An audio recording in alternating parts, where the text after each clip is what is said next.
Welcome to Carmel Church Online, where we're thinking about the subject of peace and using the first 9 verses of Philippians chapter 4 to do this. This is what those verses say. Therefore, my brothers, whom I love and long for, my joy and crown, stand firm thus in the Lord, my beloved.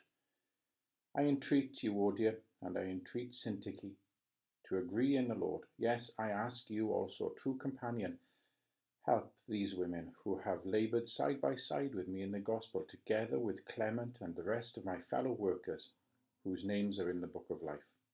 Rejoice in the Lord always. Again I will say, rejoice.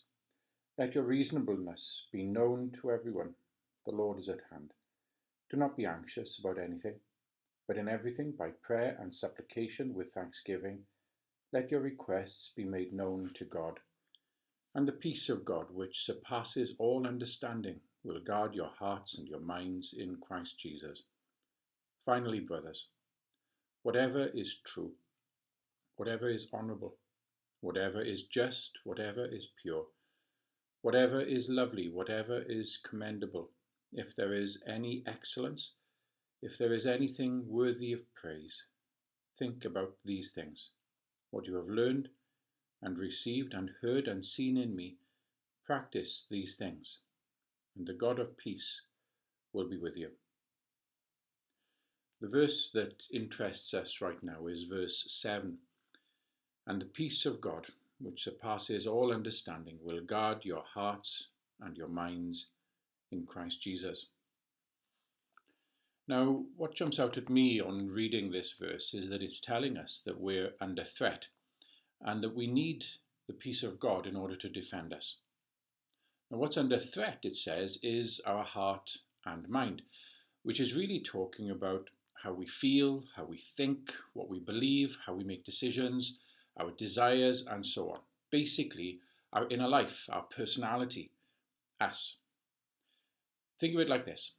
There's a virus that wants to get inside us and take control of our thoughts and feelings and decisions.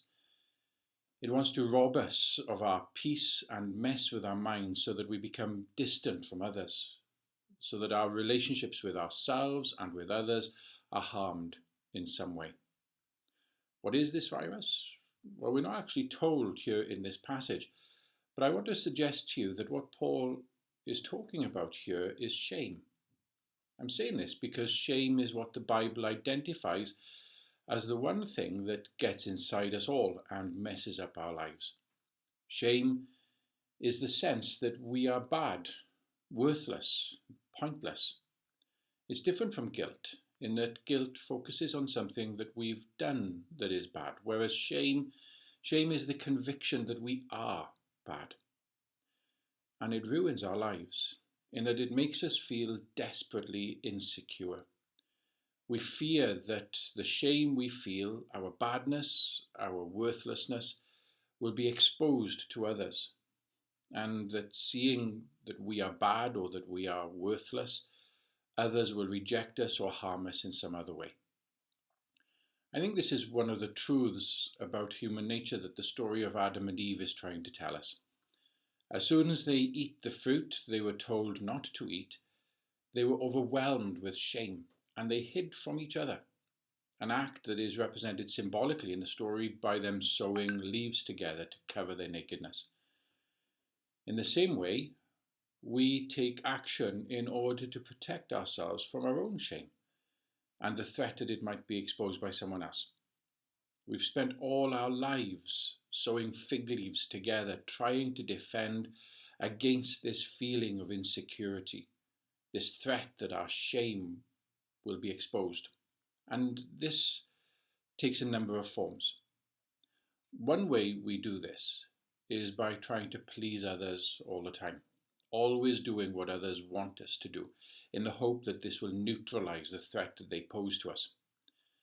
This usually goes hand in hand with making a massive effort to be nice to everyone all the time, in the hope that they will like us and no longer be a threat.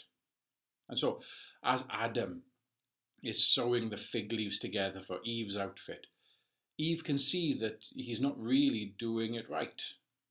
he's messing up with using the wrong stitch or whatever. But the thought for her of telling him this is really scary. She can't risk Adam becoming angry with her and the overwhelming sense of rejection she would then feel. And so she says that the fig leaf outfit looks amazing and thinks to herself that she'll just sort it out herself when he's not looking. And when he asks her then to make him yet another cup of tea, she obviously can't find it in her to say no. But neither can she stop thinking as she waits for the water to boil about how much of a pig Adam can be sometimes. Another way we protect ourselves is by trying to be perfect.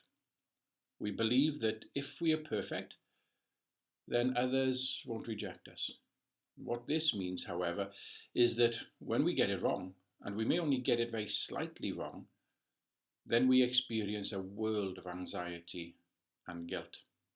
And so, as he's sewing the fig leaves together for Eve's outfits, it suddenly hits Adam that he's been using the wrong stitch all the time, and that the whole thing is likely to fall apart as soon as Eve puts it on.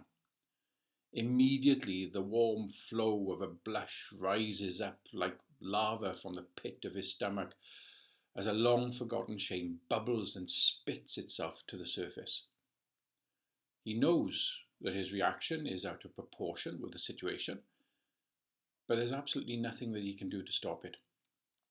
He shouldn't be feeling this anxious and this guilty over something so small, but he just can't help it. A third defense we build for ourselves to protect our shame from being exposed is the belief that we are better than others. Now, what we're really doing here is trying to con ourselves into believing that we don't actually feel any shame at all.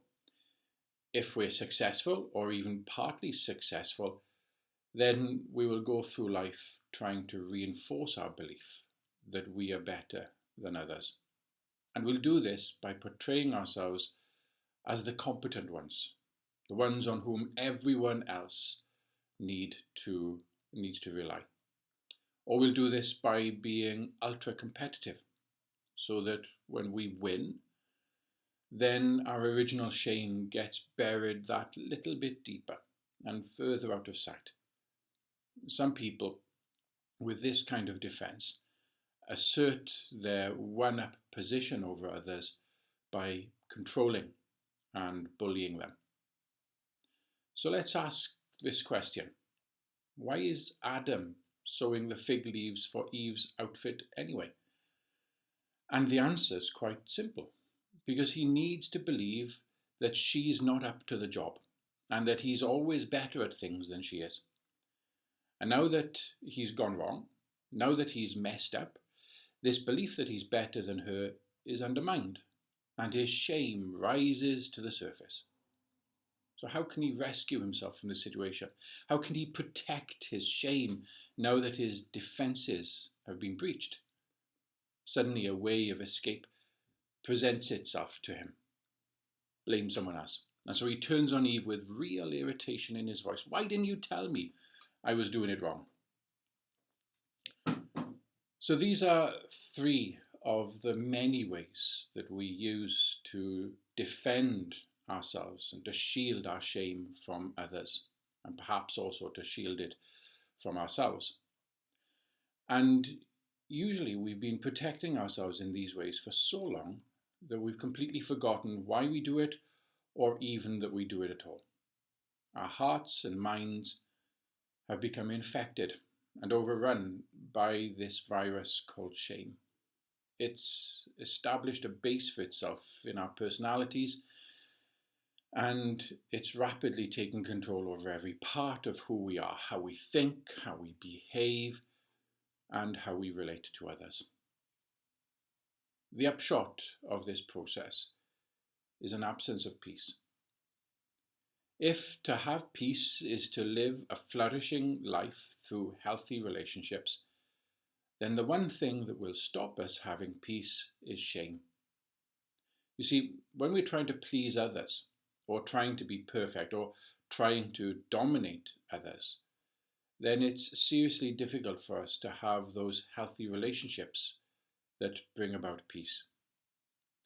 Because of our insecurities, relationships become combat zones where our aim is not the genuine enhancement of the life of others, but survival. And so we try to create alliances by being nice, or we try to dominate other people. This is why we need the peace of God.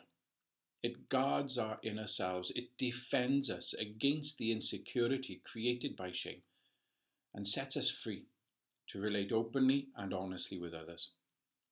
We'll be looking into this peace and how it stands guard over our greatest vulnerabilities in the next talk.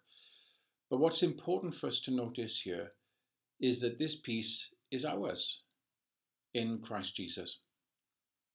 In other words, the key to healthier relationships with ourselves and with others is found in a relationship with Jesus, and through Jesus, with God Himself.